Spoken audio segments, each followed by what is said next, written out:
We can't lose sight of how fortunate we are to have the opportunity to gather at the University of Connecticut, a place that provides space for us to come together to debate, to discuss, to argue, and consider the most serious matters. Here at our flagship university, we have leadership and support to convene a human rights summit as we tackle the serious questions, such as the global assault on democracy.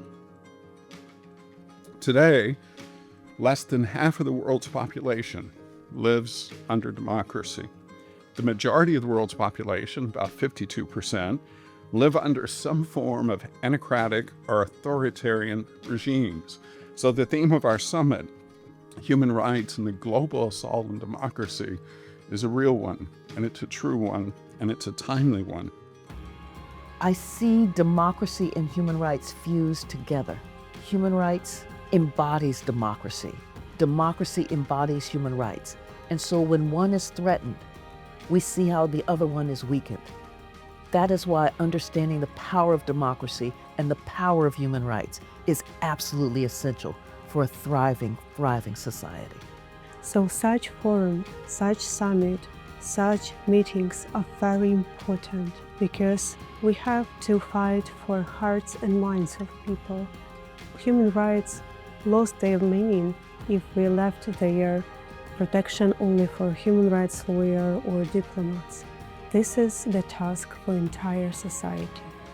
What is driving us is a belief in justice, in the equality, equal worth of every human being, and in love and compassion. And I think it's getting back the centrality of these values into our work in a very conscious way. You cannot fight hate with hate. If you fight hate with hate, it only deepens hate. So we have to find ways of resistance to hate, which are actually founded on the ideas of love. We need to just put humanity first. Put humanity first, without exception, without equivocation. If democracies cannot deliver on that, we are truly at risk of a civilizational crisis. Every 2 years for the past 20 years, the Thomas J. Dodd Prize in International Justice and Human Rights allows us to recognize individuals and organizations who have tirelessly making positive contributions amid the darkness of human rights abuses. This award, it's not only recognition, but a great help to bring attention to talk about Ukraine. We have these wonderful panels with speakers from Ukraine discussing problems of human rights in Ukraine. But of course, it's also very pleasant for our team as a recognition of their work, which we have been doing the last years. The Bobby Yar Center is a space where lots of courageous, innovative and young activists and scholars are thinking critically about what is the future of Holocaust remembrance in Eastern Europe.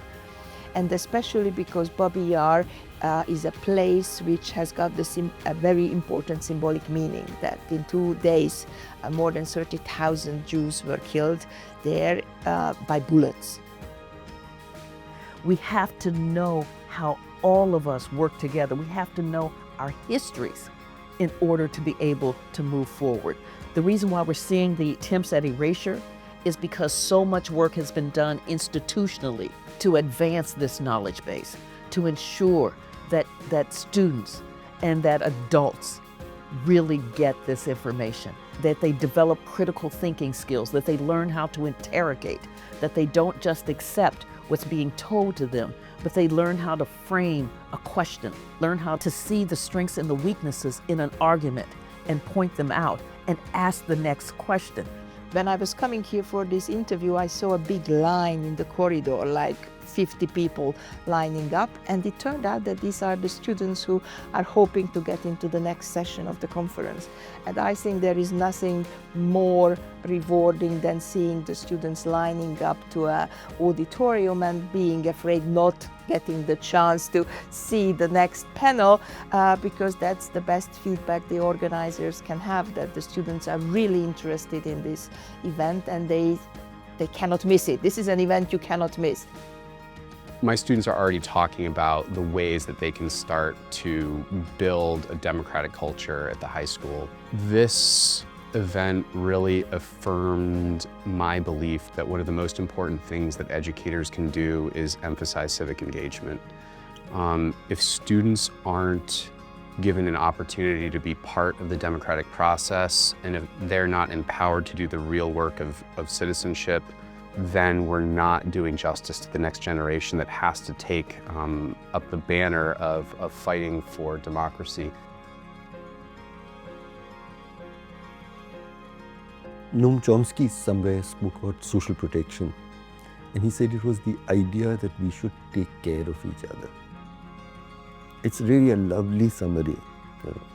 In the end, I think human rights is about the idea that we should take care of each other. So we have to actually stand up in defense of the idea that we must take care of each other across the world.